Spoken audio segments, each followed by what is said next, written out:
brainwaves to converted into radio waves, sent to someone else, converted back into brainwaves. And Maybe we were not special.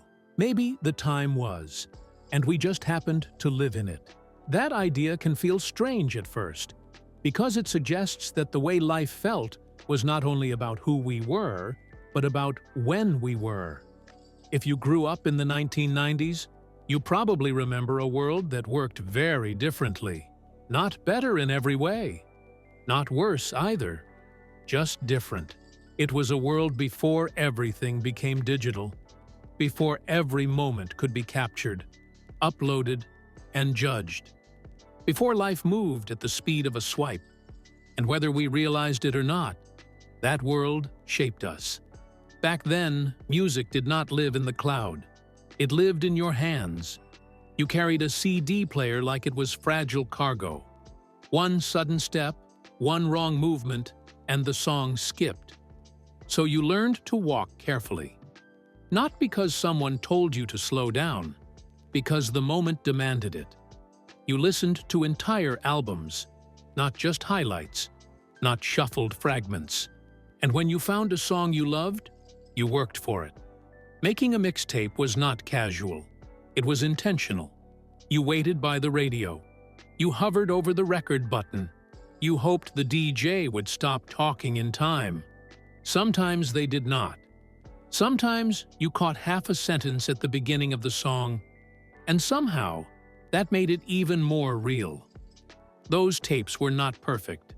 They were personal. Giving one to a friend meant you had thought about them. Giving one to a crush meant you were brave enough to be seen. Today, sharing music takes seconds. Back then, it took care. Friday nights felt the same way. They required effort. You did not open an app and scroll until you were tired. You went somewhere. You walked through aisles filled with movies you judged by their covers. You hoped the new release was still there. And when it was not, you had to choose something else. That disappointment became part of the story. You brought the tape home. You slid it into the VCR. You heard that soft mechanical sound as it loaded. The picture was not perfect. Sometimes the tracking needed adjusting. And still, you watched. Really watched. No second screens, no constant interruptions. Because if you missed a scene, it was gone. That focus did something to us. It trained our attention without us realizing it. Technology back then was not invisible. It made noise. It reminded you that it existed. The internet announced itself with sound, a strange, screeching melody that meant something new was about to happen. You waited. You hoped no one picked up the phone. And if they did, everything stopped.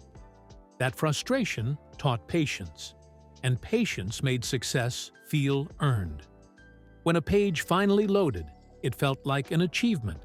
When an email arrived, it felt important.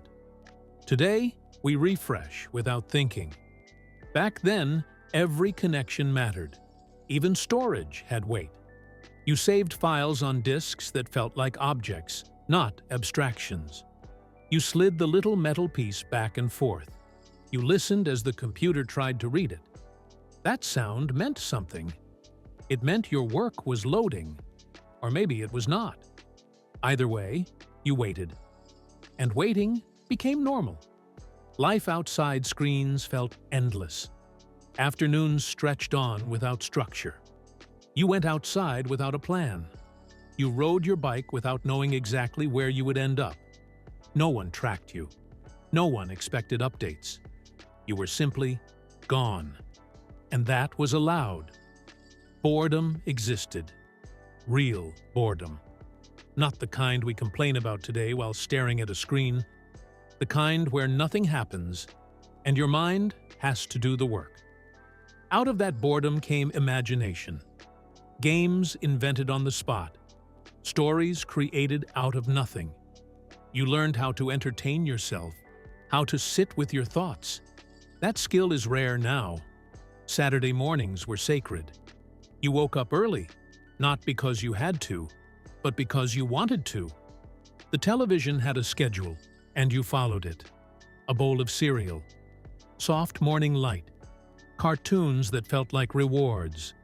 When they ended, they ended. There was no endless autoplay, no next episode waiting. So you moved on. You went outside. You met friends.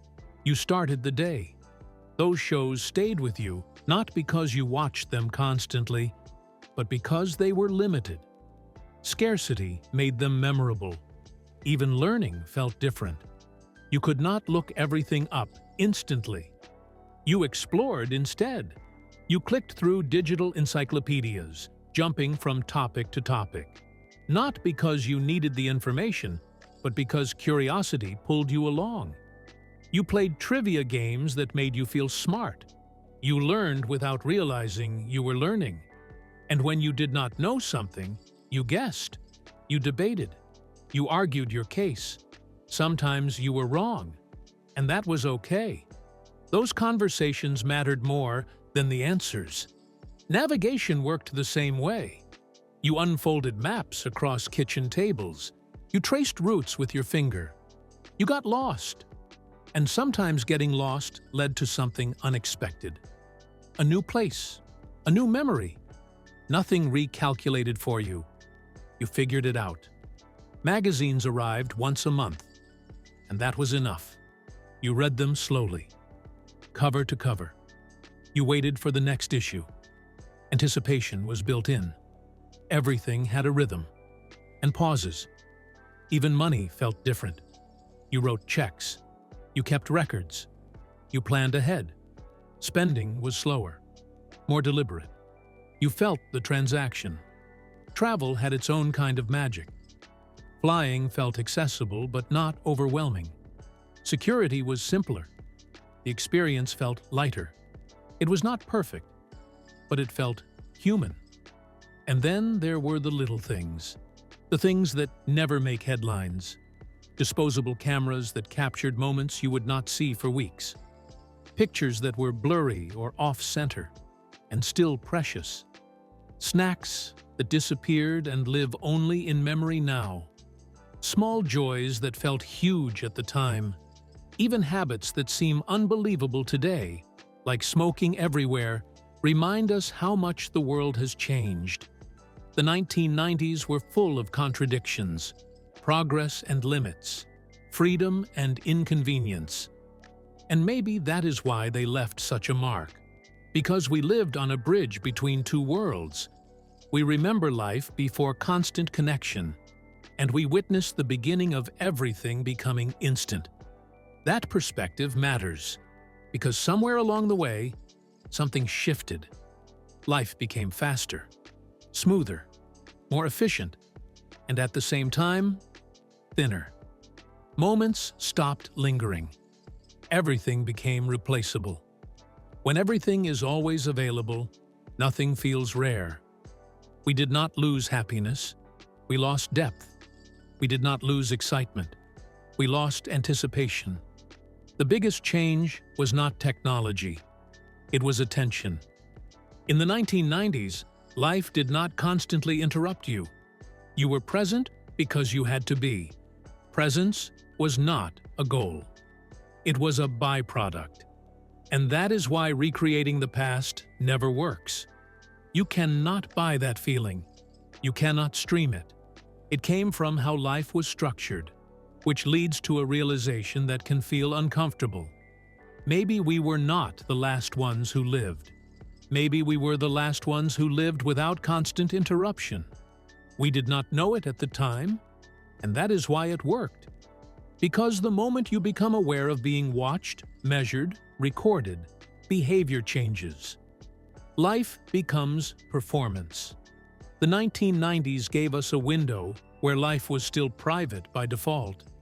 That shaped us. So what do we do with that now? We cannot go back. And we should not try.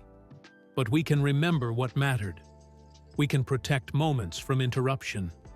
We can allow boredom back in. We can choose presence more often. Not perfectly, not always, but intentionally. That is the real takeaway. Not nostalgia, awareness. Because the goal was never to stay in the past, it was to carry the best parts forward. Less noise, more weight, less documenting, more experiencing. If this feels familiar, then you already understand why that time still holds on to us. Not because it was perfect, but because it taught us what it feels like to really live.